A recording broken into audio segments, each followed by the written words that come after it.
Buenos días, hermanos. Me da muchísimo gusto el poder compartir con ustedes este tiempo de devocional. El día de hoy, pues nuestra lectura está basada en la primera carta a los tesalonicenses, parte del capítulo 2 y el capítulo 3. Y en esta mañana, pues vamos a estudiar juntos un poquito del capítulo 3 y nos vamos a basar en los versículos 2 y 3, que dicen así.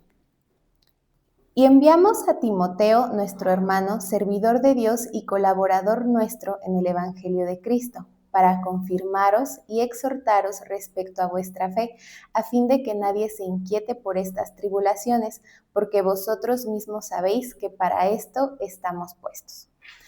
En esta carta podemos ver, o en este capítulo, cómo Pablo envió a Timoteo a Tesalónica desde Atenas, donde ahí se encontraban, porque como vimos en el capítulo 2, los últimos versículos, pues Pablo fue estorbado por Satanás para ir a Tesalónica.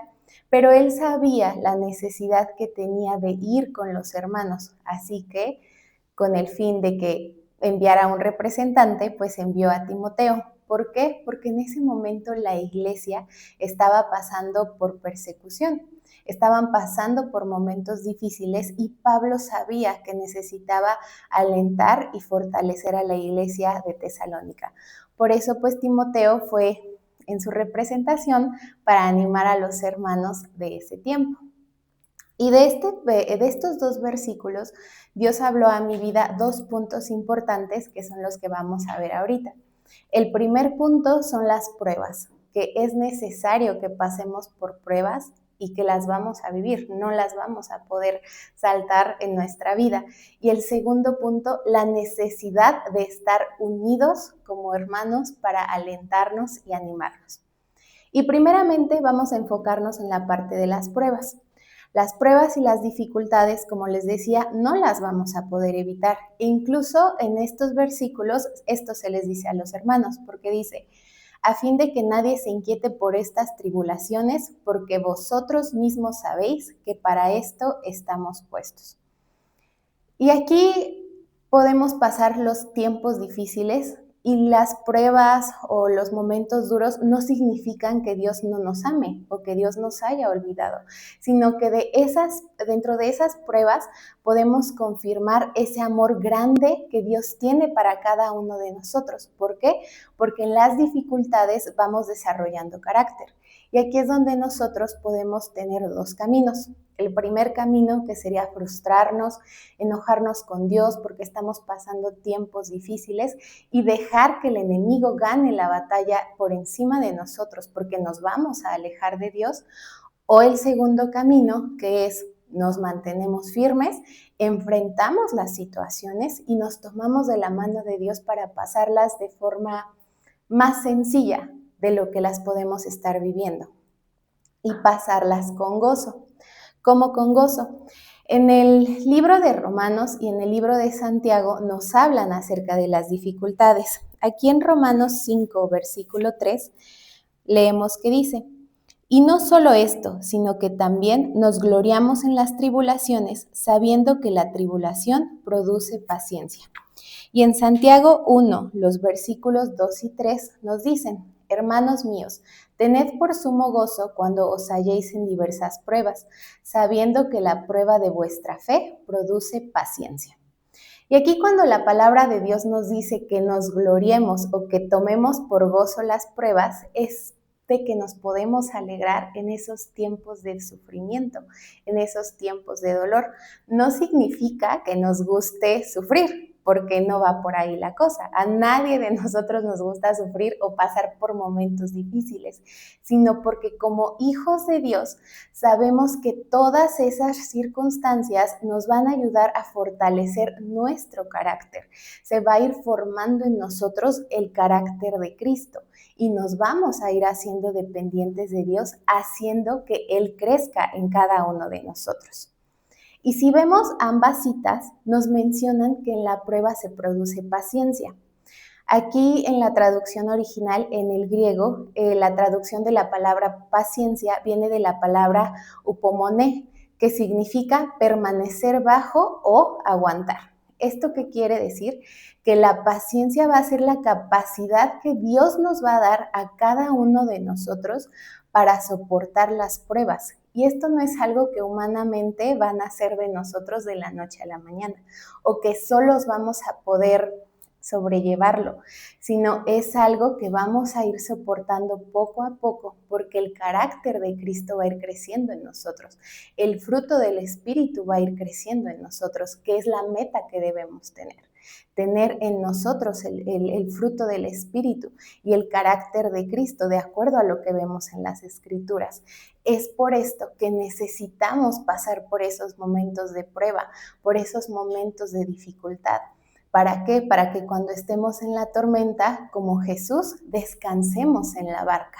Ese es el fin que el Señor espera de nosotros a través de las pruebas.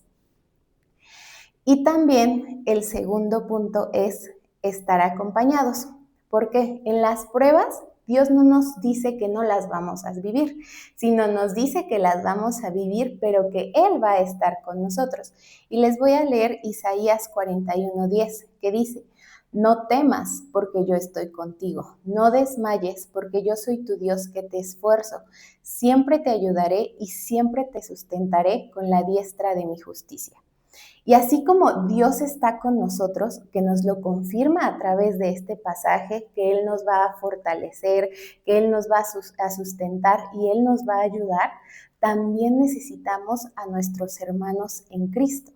¿Por qué? Porque aquí, como vemos en un inicio, pues Pablo envió a Timoteo para animarlos, porque estaban viviendo en tiempos complicados y nosotros así vamos a vivir esos tiempos complicados y va a haber un día en el que vamos a necesitar tener a un Timoteo en nuestras vidas, vamos a necesitar que alguien nos anime, nos ayude. En la iglesia actualmente tenemos a nuestros pastores, a nuestros líderes, tal vez tenemos hermanos con los que ya hayamos hecho más confianza y nos podemos acercar a platicar de las diferentes situaciones que estamos viviendo. Tenemos que recordar que en la dificultad no solamente tenemos a Dios, sino que también tenemos a nuestra iglesia, tenemos al cuerpo de Cristo para apoyarnos unos a otros. En Eclesiastés 4, los versículos 9 y 10, en la versión Dios habla hoy, nos dice: más valen dos que uno, pues mayor provecho obtienen de su trabajo. Y si uno de ellos cae, el otro lo levanta. Pero ay del que cae estando solo, pues no habrá quien lo levante.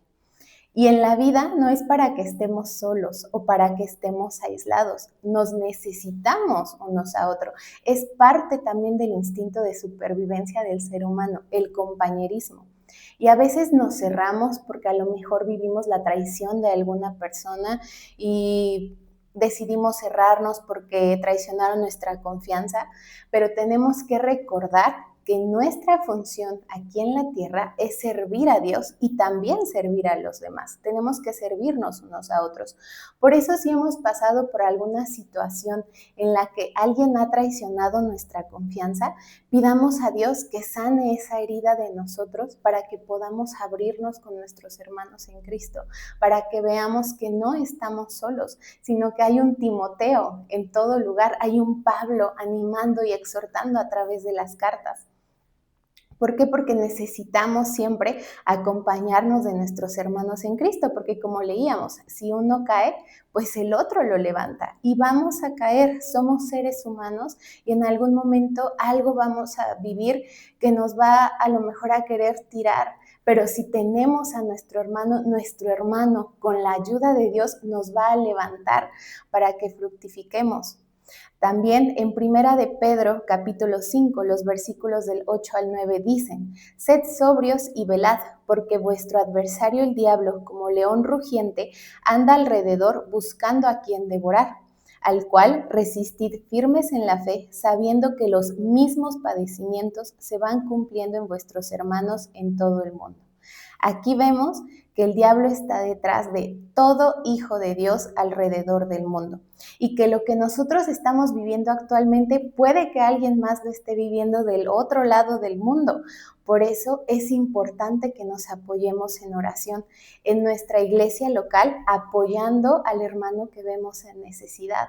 Y no solamente en oración, sino también apoyarle en acción, con obras.